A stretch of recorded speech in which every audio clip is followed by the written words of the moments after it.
Josh Swallows, Josh Swallows, Josh Swallows, Broadway.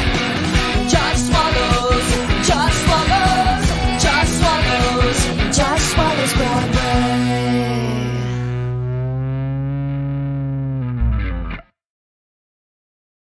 Hello, Alan. Where did you go, Alan? I know you're in Brooklyn, Alan. Hi. Steve. I know you're near, Steve. Hi, how are you? Good. Oh my We've God. gone through another week of quarantine. I can't do it anymore without you. I need you. I miss your hugs. That looks weird. That looks weird.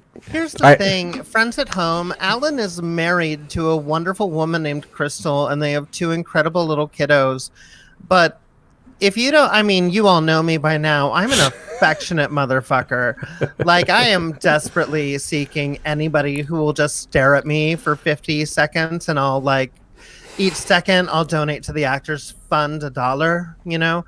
And Alan gives the best hugs, and I just miss my friend. Hi, friend. Hi, friend. I miss you too. I just miss running into people. We're talking about this backstage before we went live with Alex. Yeah, just running into people that you see, and just that moment of like, let me touch you, hugs. Ninth Avenue is going to be so dramatic. So Friends at Home, like Ninth Avenue, Hell's Kitchen, when theater people run into each other, because you have these families, and then you move on to your next family, and next family, and next family, and then you run into somebody in Ninth Avenue, and it's like, Alan, be my friend. It's like, oh my God, hi, oh my God, and people are just like fucking theater freaks, fucking gays, even though, yeah, Trucker Alan.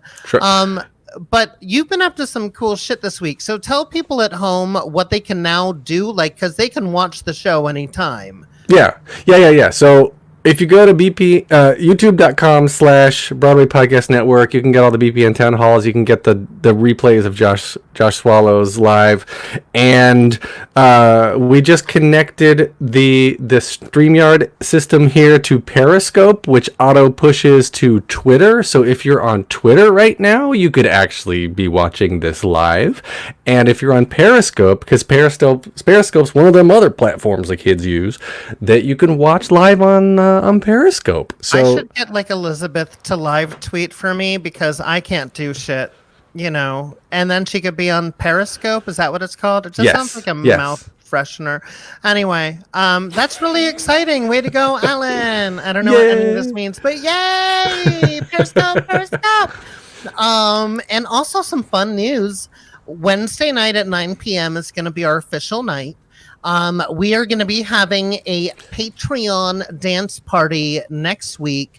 That is for our Patreon subscribers. And we're also going to be doing a Patreon dance party exclusively just for our Unruly Hearts Club. That's for the $3 and up. If you want to join our Patreon and help support the show, rock on. If that is not your journey right now, fucking rock on. You're still nailing it. You're still in the family.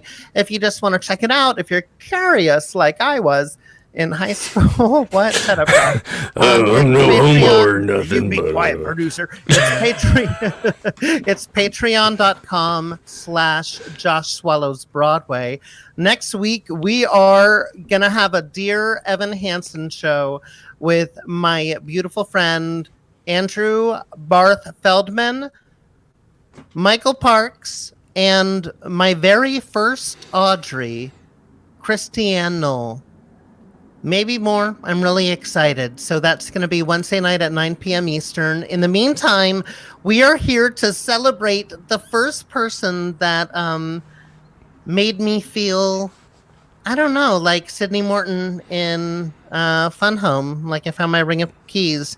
And we are going to celebrate it with Annaleigh Ashford and Alex Wyse. Hi. Bye-bye. Hey. Hi, Hello. friends. Hi. Hello, Annaleigh. Hello, Josh. And hello, Alex. Everybody loves Joshy. Oh. Oh, yes. That's actually one of my favorite things to do in this world. Hi, friends. Hi, how are you? I'm doing great. Annaleigh, your outfit is incredible. Thank you. I always forget you. It's like a mirror. It's like I'm so confused. Says I love Joe and Jack. Oh. Oh, remember earlier this week when we were writing and you're like, Jack, my child. And I was like, you have a child. I do. I thought that you married a small person. Fascinating. Annaleigh and I met, oh my God, we met freaking years ago. Oh yeah, like is it almost like 13 years now? Is that for real? That's nuts. Back when like Wicked was a baby. And also it was the first national. It was such a big deal. Yeah, it was. It was when Wicked was like Hades Town. Yeah. You know, when we were like Reeve Carney. Remember when that was? Remember, Alex, you felt like Reeve Carney before in your life, haven't you? Like so many times. Yeah. I know. Isn't that nice? Like at first. And then, and then you just want something different, I think. Yeah. Like feeling like Sondheim, I guess. Yeah. It's like a Sondheim song, Yeah. It starts off nice and then like I want more. But yeah. Anyway, also hi Annaleigh. We like have met on the street once. I know. How are you? I'm well. How are you? I'm good. Don't you not really know each other? Not really. I mean, we've just like now we do. Okay, first of all, Alex, this is Annaleigh. Annaleigh, this is Alex. I put on lipstick for you, Alex. And I appreciate the depth of color. She says that for all the Jews. Oh, red, orange, red, orange, pick a blue, bop, bop, bop, bop, bop, bop, bop, bop. Quarantine. So that was amazing. That was really good. Listen, I had a very lonely childhood. I'm gonna say this about both of you. Alex has become one of the most important people in my life. He is so funny and so sweet and so smart, and also one of the best writers I have ever met. His humor is perfect. His ideas are incredible. He's a generous talent, and also he geeks out on Sondheim like I geek out on Sondheim, and we can just talk about anyone can whistle. We can have conversations about follies, like real deep ones. And then there's Annaleigh, who is also, obviously one of the most talented people on earth. We're writing together now, which has just been one of the biggest joys of my life. But beyond all that, she is, like you, one of the kindest, nurturing, loving, caring, paternal, wonderful geniuses that, exist. And I think that that's so important. When I talk to my students a lot, I'm like, kindness matters more than anything in the world. And if you're really fucking talented, that's a great bonus, but kindness is going to just matters more than any of that. And I love you two so much. Welcome to each other's lives. Thank you. We love you. Yeah, I love you, Josh. Thanks for having us here. Yeah. So what was both of your first exposure to Sunday in the Park? Well, I'll go first because mine's going to be less interesting than Annaleigh, who was in the show. But for my 13th birthday, my very cool cousin Lisa, who for a moment was like a general manager on Broadway. And so she was like my cool older cousin I was looking up to. And so for my 13th birthday, for my bar mitzvah, she gave me all of the Sondheim shows on CD. And she said, now we know you love Into the Woods, which I always loved. That's the gateway Sondheim for some reason. I know, that's gateway drug. Yeah, it's gateway, right? But he gave me 7, 8, 9 CDs as my bar mitzvah present. One of them was Sunday in the Park with George. And so that was when my love affair with Sondheim really began, because that's when I discovered it and fell in love beyond just the Into the Woods of it all. Wow. What about you, Annaleigh? It's so funny because I haven't really stopped to think about. I thought about it today weirdly because I was singing. I was preparing my my uncomfortable performance for the celebration tomorrow, which I kept being like, I kept crying like, this is like a bad self-tape. This is terrible. This is terrible. And we're doing a duet. This is impossible. And me and Jake sending each other weird audio files and me being like, we'll try like this. Let me sing into the mic. It's like, I don't know how to use GarageBand. I do, but I don't. I know how to do voiceovers. It was like a nightmare. So anyways, I came out of the bathroom after the fourth time I had applied makeup in a 24-hour period. I mean, I swear to God, it was in our house last night at like 3:00 in the morning, singing "Move On." But you have to get through the whole song. You can't stop and go. So I'm sorry, this is too much information. But anyway, no, it's not. I came out of the bathroom and went, why can't I just sing Broadway Baby like Christine Baranski or something? I don't know if she's singing that. I don't know who is. And he was like, what's Broadway Baby? And I was like, is that what made you lose it and kill people in your building? Oh my God. Well, we only have one set of neighbors. Well, thank God it was only 7 people. Thank God. And their cat. But I then I had like this sort of like magical moment where I went down memory lane and I had like a sort of little Sondheim moment.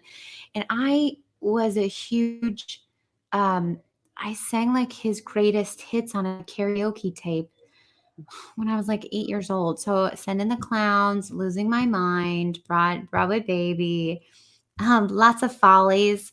Like, it's so funny, the stuff that I was like really familiar with. I sang Being Alive, like things that were so inappropriate. That's sort of my MO when I was a kid. So, and then I learned about Into the Woods like later on. So I guess my gateway was like not even Broadway Baby. I feel like it was Losing My Mind. Please and also, tell me. A great kid song. Do you guys remember Mr. Producer? You know that Oh yeah. Remember the Sondheim section? I used to watch it over and over and over and over again. Yeah, Please tell me. And that is one of Bernadette's best vocals when she sings. Oh, she sounded. Oh, she's so. Yes, you're so right. The whole night she sounded like gold. Yeah.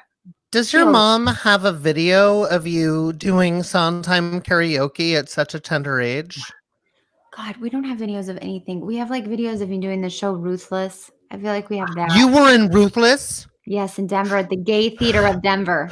And I was like a power belter child. Not my voice when I was a kid was like, Ma. I can't were even. You in Denmark? Oh yes. Do you know that Alex and I, something that has bonded us? No offense, Stevie, because he's watching.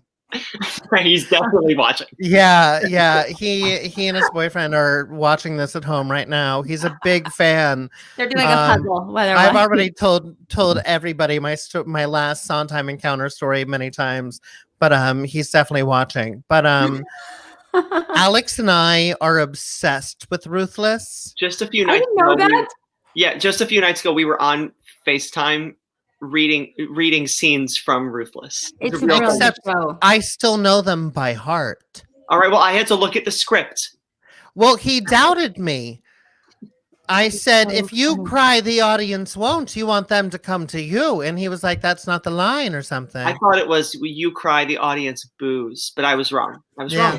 Drugs. Thank you. That's why you're here. My favorite line in that show too, still, as a little girl, I was like, that's true. Actors are destined to a life full of drugs, booze, and heavy meals late at night.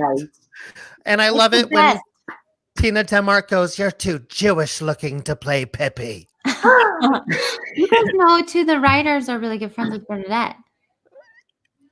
Did you guys know? Of course you know that. Yes, we went down a YouTube K-hole. Oh, we have to pivot back sometime, right? This is supposed to be us. Well, I got, Bernadette. Yeah, that's right. You're right. I'll be a monkey's uncle. I'll be a gun of a son. Everything donkey hoary. And you're My my bunny hun, yeah. I'm the witness kissers. Whiskers. I'm the monkey's munkle. No, monkey's Hey. uncle. Wait. Ain't we Hey, we fall got gun? Bow, Yeah. bow, bow, down. done. I really hope they're watching. That's not too much to You ask should for. do a Maybe show they with are. them. I would love to. You guys should do a show with them. And No, they're in so high sweet. school, and I've told this story many, many times. I didn't get cast in Bye Bye Birdie. I went up to the teacher. I said, "You have to rename the show Hello Shitty," and then I cried and walked away. I did, true story. And then he got fired for having a meltdown, and so the spring show was mine. I chose Ruthless. I starred in Ruthless as Sylvia. I drained the Theater Guild's money. They were very upset when they found out the next year, but I was at college and I was like, fuck you. You should have put me in Birdie. Who else should have been McAfee? Me. Yeah, I that's was- so weird. Why in I the was- world would they not why wouldn't they just pick a show for you?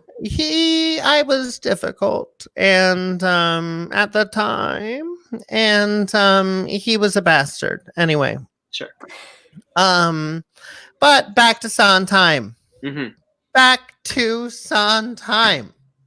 As all conversations go. Alex, what was the first Sondheim show that you've done? Well, I actually haven't done as many as I would like, but None of us have. You're right. But one day I'll be Phyllis in Follies. But the Same. first one I did, I guess, was when it was well, Gypsy. That counts, right? Yeah, Oh, that was my yeah. first show. Okay. Well, I was a newsboy in Gypsy when I was about 10.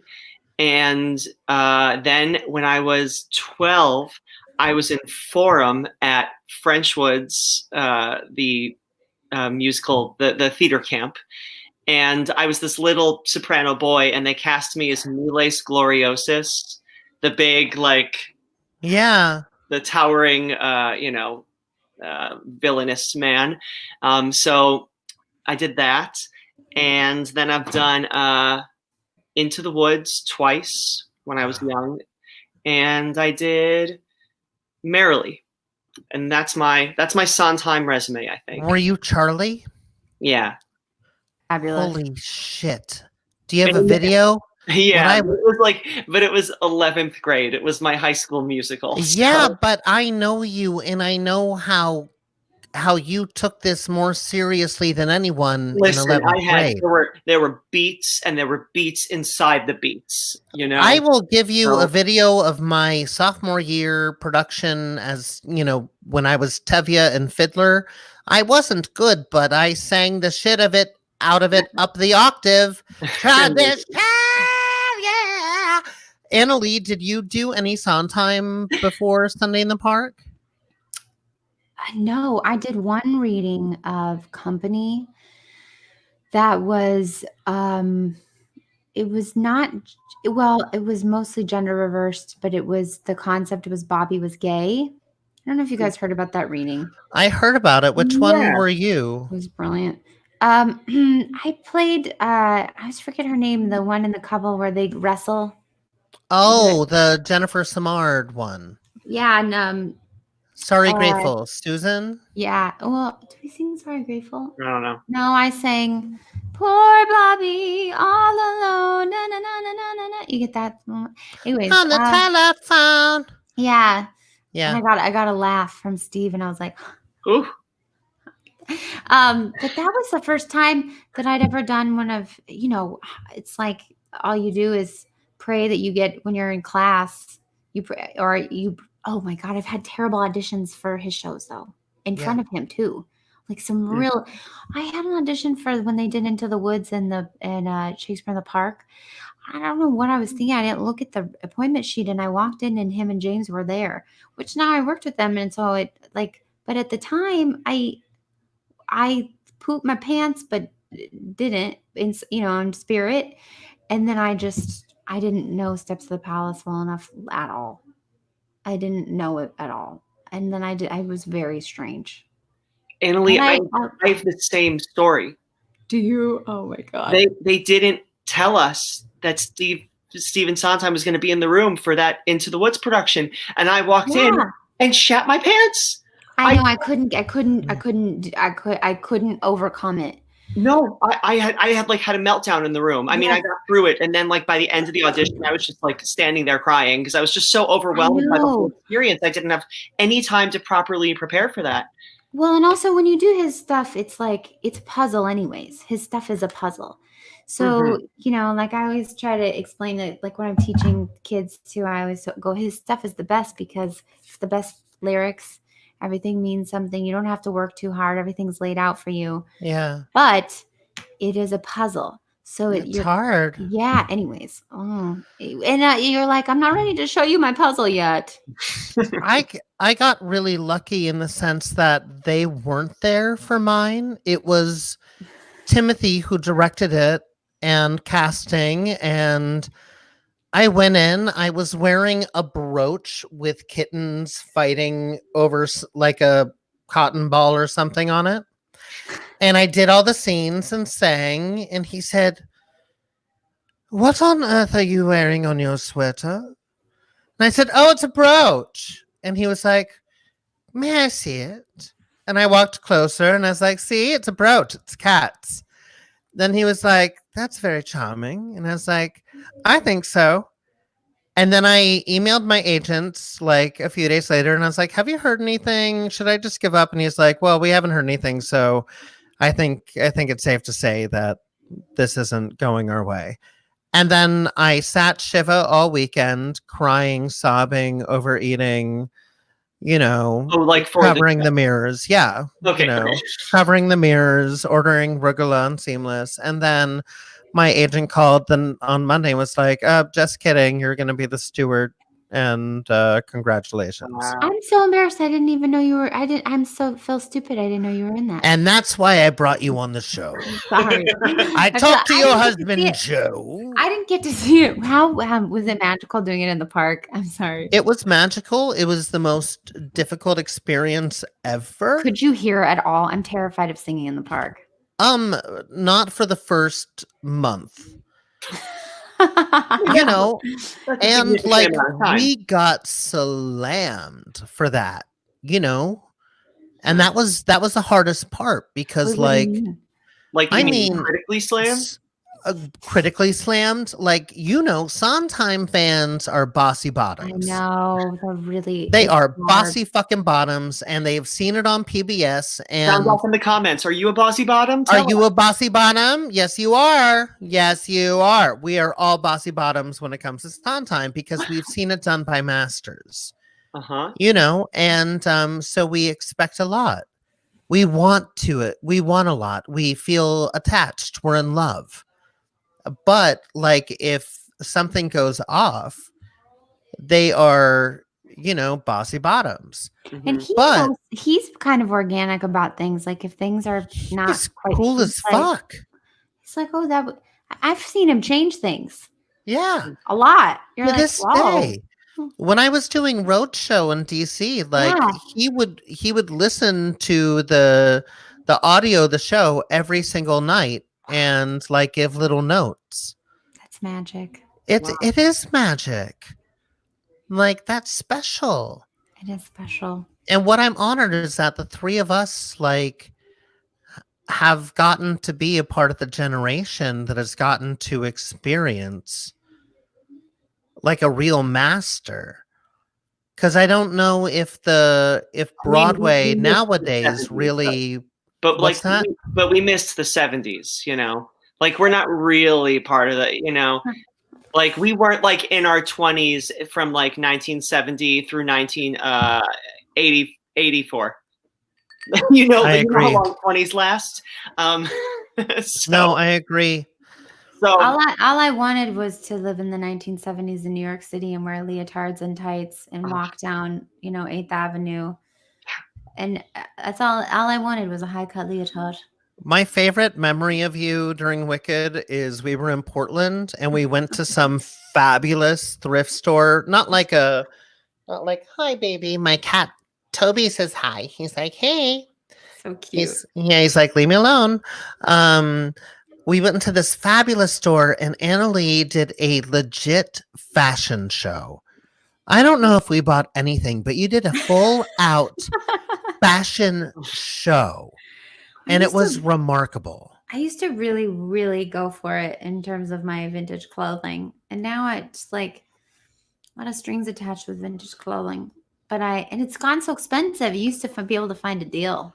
Yeah, not anymore. Not anymore. These No. damn kids. These damn They kids. snatched it all up. What about like when we first were introduced to Sondheim? I remember my dad getting me like a coffee table book, I think when I was like maybe 12 or 11, about Sondheim, and just being like, I know how much his shows mean to you. This is the man who wrote them. You know, like, here you go. And him becoming this, like, I don't know, like when other kids love Kurt Cobain, I pretended to, and I respected him. But Sondheim was my Kurt Cobain. In high school, Sondheim was my marijuana. Yeah, well, Kurt Cobain wasn't writing for strong middle-aged women. Thank you. So I feel like that was a big thing for me. Oh my God. That is, Alan, will you please write that down and put that in quotes, because that is one of the most important things anybody has ever said. I don't know about that. Thank you, Alan. So funny. Oh my God. So, Annaleigh, what was putting up Sunday in the Park like? Okay, well, there's a couple of different things about that experience that were just so many dichotomies. So it was terrifying. Yeah. Because we only had, when we did the concert, we had like 5 days of rehearsal. No. Yeah. 5 days to be dot. So you probably had to work a lot beforehand, right? Yeah, and I had a 6-week-old baby. No. So I had, just, that somebody put up a bunch of pictures of the run at City Center. Sometimes people will use those photos instead of the Broadway production, because the Broadway production was only a 10-week run, and we weren't a part of like the season. We weren't a part of the like new Broadway theater season, which was just kind of odd, Yeah. So sometimes they use those pictures, and I'm like, I see them because I was in just shock. And I had mastitis when we were doing the show. We were doing the concert, which is clogged ducts, when your breasts get clogged and you get a fever, and it's you have the flu. It's really hard to explain unless you've had it before. And they always tell you, like, you'll know you have mastitis if you feel like you have the flu. If you'll get a fever and you won't be able to lay down, or you won't be able to get up, you'll have to lay down and like listen to your body. So anyways, I'd gotten it a couple weeks before, and then I got it again, and I got a cold. And I remember like being like not even knowing what was going to come out. And then when I would come off stage, I'd just stand there and they'd put my boobs. And we only had 5 days of rehearsal. And I remember being like, can we please be on book? We decided to be on book. Thank God. But it went really well. And it's that thing about Sondheim that it's like simultaneously exhausting, terrifying, so hard, so complicated. But then on the other side of it, it's the most rewarding. It's the most beautiful. It takes you away. We just did Move On for the celebration tomorrow. And there was a minute where we were going to get to use the track from the CD, but it didn't work out because of rights and stuff. And nobody else was using an orchestral track. Everybody else is using a piano track for their self-tape. Yeah. So, but I would listen to it yesterday and I went, oh, this is overwhelming. He's such a genius. And the other thing, it's just like the complexity and the simplicity of it. So it's just that, the duplicity of it. So I would say it was the most challenging thing I've ever done ever. And it was also the most rewarding. It was just too fast. When we went to Broadway, we only had, me and Jake had a week, and then the cast met us and they had 2 weeks with us. So we all had 2 weeks together. Then we had 4 days of tech, and then we only had like 9 previews. Jesus Christ. That's inappropriate for that show. Yeah. No, I know Andrew Kober because we did hair together. Yeah. And I know he was a swing on that. Who was the woman swing? It was amazing. We had a couple different people. Did they have to go on?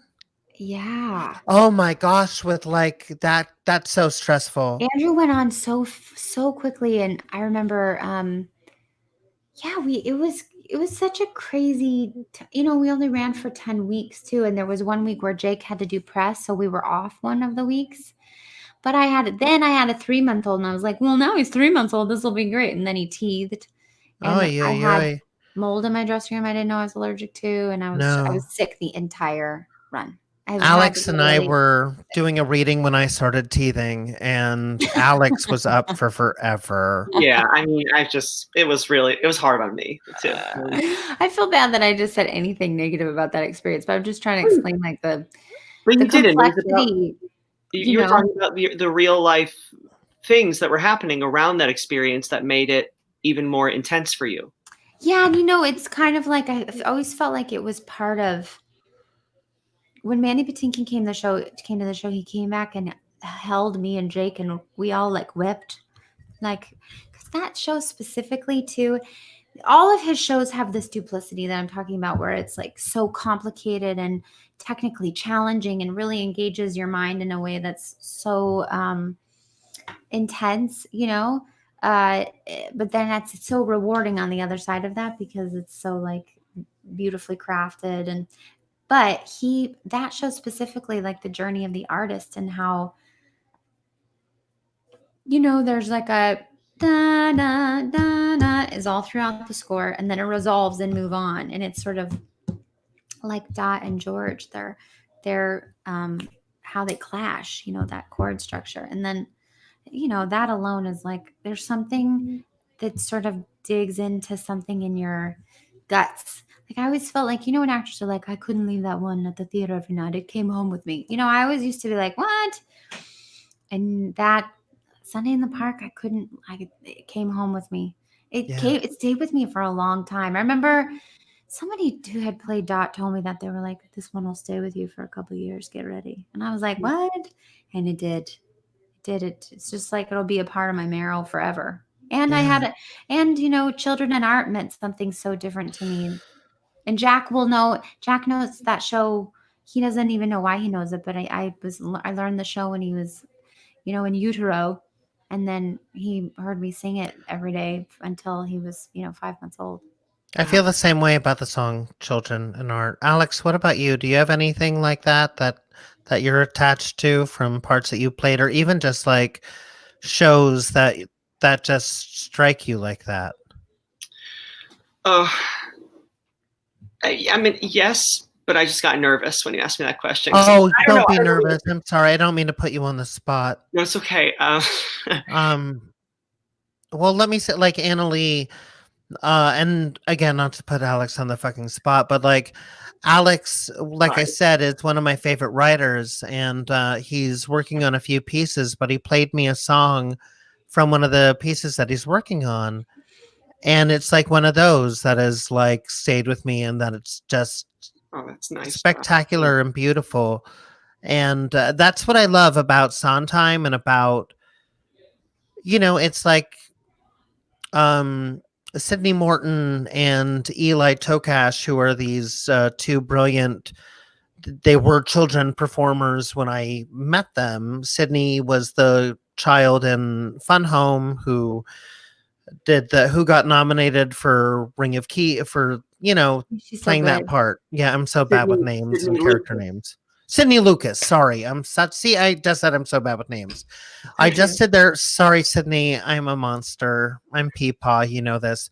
But she said I call these things my Ring of Keys moment, where it's like when I saw Into the Woods for the first time, the PBS one, when I saw Sunday in the Park on PBS, when I listened to the Gypsy Overture for the first time, when those were my Ring of Key moments, where I was like, this is the only option I have. This is what I'm meant to do. This is me finding God.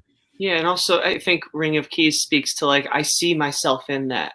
I finally see a reflection of myself. Yeah, that's what that is, right? And so, absolutely. You know what Yeah. else too? Something that kind of always strikes me as like kind of beautiful, especially because Steve is, he's in a different like season of his career and life, which I feel like is okay for me to say because Yeah, he's totally. turning 90. But when he saw Company, when he saw the run of it, we had done just a reading and we were just presenting it after a week of rehearsing it, and just like such fabulous people were in it, and some of them knew him, like. But the point of the story is that at the end of the show, he like wept, um, kind of over how surprised he was about how the show worked with Bobby being a gay man, and just it worked. The whole thing just worked. And also, I just think it was also watching him sort of. I remember him telling us thank you. He just wanted to say thank you for showing us the piece, and then I've seen him cry a few times, like at the end of Sunday. Or certain songs will just catch him, and it's such a great reminder, like the writer in you. As actors, we leave we leave our art behind, but when you're a writer, it gets to live on kind of in a different way. You know what I mean? Yeah. And people get to reinterpret it. And so it's like really beautiful to watch him appreciate his own work and also still be touched by it. And how like art changes through life. Like a painting looks different to you 50 years later than it did when you first saw it, Yeah. I think part of that is something so cool about him is that he is so open to his work being reimagined. He knows that if his work is going to live on, then he has to say, yes, Bobby can also be a woman, and let's do that revival. And all of these other cool versions of his shows that have continued to happen.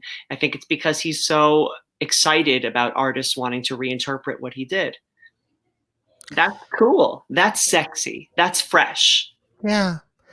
I don't know, it's just beautiful. All of it. And some of his pieces, I'll be blunt, I don't think some of them aren't my favorite. I don't necessarily think that they work.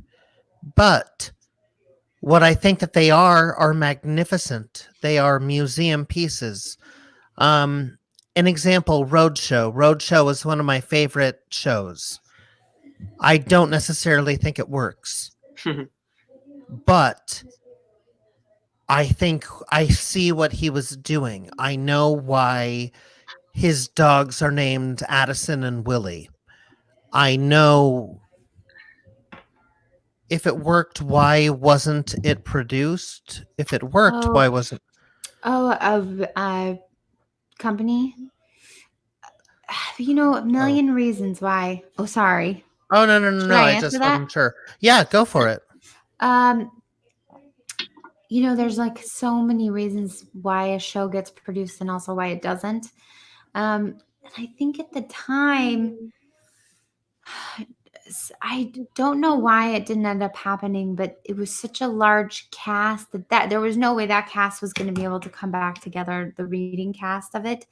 And there was already, I think, another version of it happening somewhere, and you can only have so many, all sorts of things have to do with the way that the rights are distributed. So there's something kind of weird and technical why it didn't end up happening. And then the female version happened. So, but maybe, And producing is it's like government. It's like there are a million different things going on and none of it like works. And then the stuff that does work is just random and there's red tape everywhere. Lawyers.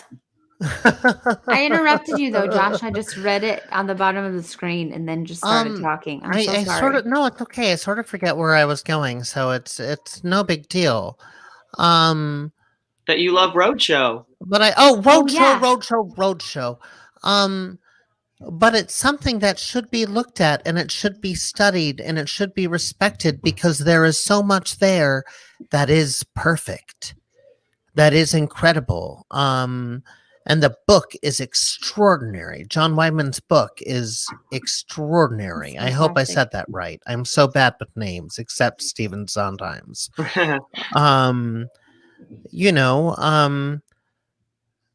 But I'm just grateful that there are people like you two in my life that also get it and feel the same way that I do about his stuff and about his stories, and I want to see you two play all these parts.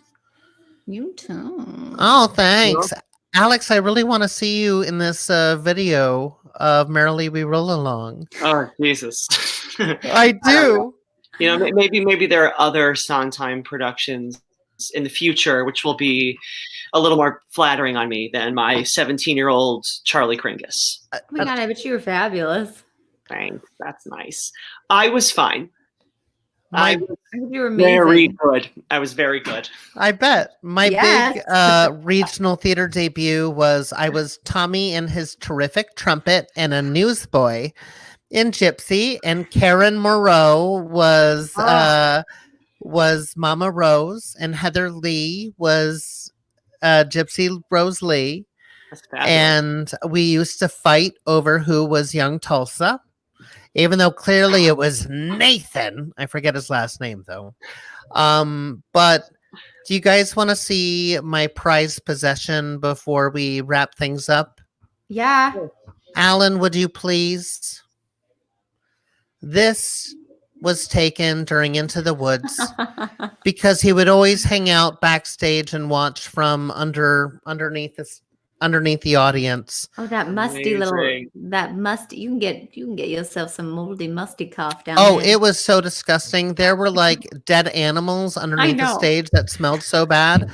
One of the kids held, because we had two kids playing the narrator, one of them held a funeral for one of the dead animals. And I think I was one of the only adults that like agreed to go to the funeral. Like the child handler was like, "Hey, so-and-so wants you to come to the funeral and say some words, will you?" And I was like, yeah, I'll go to I'll say something at the funeral. Sure. You know, when in the park, go to the funeral. So. You know, I wasn't like, is Amy going? I'll go if Amy goes. Can you talk a little more about your experience, Josh, before we go, of working with Donna Murphy and Amy Adams on a Sondheim show? Oh my God. Yeah, what did Amy Adams do? Oh, she played the baker's wife. Yeah. I'd What love was she like? I'd love to hear about that. Amy Adams is extraordinary. She's Let me from see if I Denver. can send some pictures to Alan. She is just a kind person. She does not pretend to be somebody extraordinary or, you know, better than anybody. She would take the subway like anybody else. She would go to the old Toys R Us to look for toys for her kid on the break, and nobody would ever bother her. Like nobody ever thought that it was Amy Adams.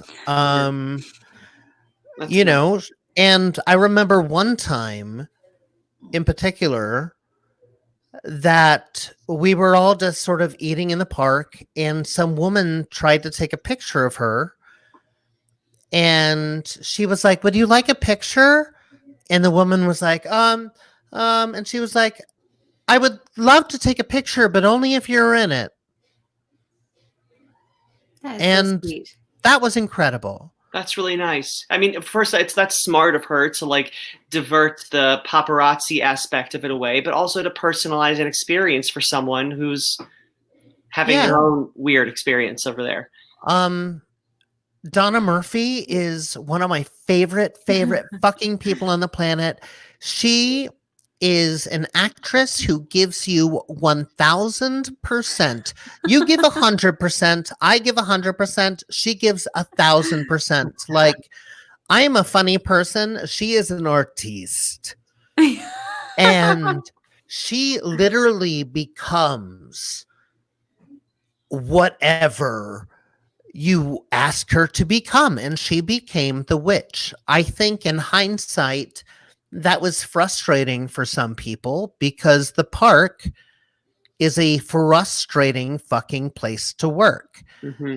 It's 1,000,000 degrees. You're there all day in the sun trying to restage something and retech something. And then you're doing it at night, and there's raccoons fucking and fighting and dying underneath the set. And you can't hear. You can't hear, and everybody is camped out overnight to see you, and if it sucks, they're gonna let you know. Oy. like Yeah. it's stressful. I can't be outside for that long of a period. So, I mean, it's a good thing I was not in the show. I was not meant to be in the sun. Annaleigh, we're too fair. We can't, it was not meant for us. And Well, here is the set of Into the Woods that I just sent Alan. So you can see it was like a 4-story set. beautiful. We were running all over the place. It's scary too when it rains. It was felt- lightning storms. Yes. It always rained when it was like my scene. I'd be like, Oh God, it's so terrifying. Here's Amy Adams giving me a back massage. oh my Just God. to show you how cool she is. I love her. Cool Amy Adams, no makeup. And then this is my favorite picture ever of Ellen Harvey. Yes. So Just funny. as the stepmother beating the fuck Fantastic. out of Eric, who was like Hansel and Gretel. Fantastic. Oh my God. Look at that. I wonder if aren't they going to remodel the Delacorte like now? They But now should, they because can't. I don't like the seats. They're uncomfortable. Sorry, Oh. Oscar. Now's a good time. So Now's a great It's a time. great time. It's really the last time I did a benefit there. And it was like the one time in my life where I didn't have to sing something. They were like, will you do a monologue from Midsummer? I was like, oh, okay, great. I don't have to sing. And then right before it happened, I was like, this is the only time in my life where I'd rather sing. I wanted to having to do a Shakespeare monologue when everybody else is doing songs from Carolina Change and like, it's like, what? Now I have to come out like and throw down some bard. Anyways, I was waiting to enter and I kept going down and running my lines in that little, the VOM or whatever. Mhm. And we were trying to figure out at that point what I was allergic to for sure. I was getting all these tests done. I was pouring just mucus and my eyes were watering because it's so moldy, which they'll never be able to change that or fix it. You know what I mean? Even if they redo the whole thing, I don't think they can fix it. Right. I don't know. Anyways, I just wanted to share that. I love it. That's I was important. like, well, I know I have a problem with mold. Alex, have you ever done Shakespeare? No. It Oh, you'd be scares great me. at it. You both would be fantastic at People it. say that to me, but I'm like like, I don't know if I understand it. No, I think You would. Well, you I- do, Alex, because you're book smart, but I'm not. Yes, you are. well, I could improvise a monologue if I had to audition for it In and just say it's from something that doesn't exist. could you improvise it in Shakespeare? And iambic pentameter. Yeah. Just let me know what I'm auditioning for and I'll The improvise a language monologue. of the people language do of that. Shakespeare, Yeah, I could do that. That's like a thing. People do have there's comedy troupes that do improv in iambic pentameter. That's And it's nuts. crazy. I know. I think Thomas Middleditch is in one. Oh, Like there's, no. Not Well, wild though. my favorite thing to do to friends now, well, before quarantine, was to run up to them and be like, "Oh my god, immediate self-tape! Oh my god, okay, so you have to be like a girl on a farm and they're running out of cows and you're telling your father that you're going to be a temp tester. Go!" That sounds great. I wish self tapes were improv. I'd be It's so much better at fun. them. Yeah. Well, listen, you two. Thank you for coming on my show. I fucking love you both to death. You inspire me both to death. And I'm just honored to share this world and this community with you. I really would die to do a Sondheim show with both of you. Me too. How fun. That'd be fun. Well, thank you for having us, Josh. Love I you know. too. Yeah. Likewise, love you. Ditto. Ditto, babe. We're actually doing a 3-person ghost virtually. Donate to the actors. I'm just kidding. So listen, friends, stay tuned. Wednesday night, 9 p.m. Eastern Standard, Dear Evan Hansen night. # find a higher trade. Just kidding. Anyway, join us and thank you again for joining us. And check out A-Step, Artists Striving to End Poverty. It's an incredible organization, and that is why we are celebrating Sondheim this weekend. Have a great night. I love you guys, and keep love you. swallowing healthy shit. Bye. Bye. Josh swallows.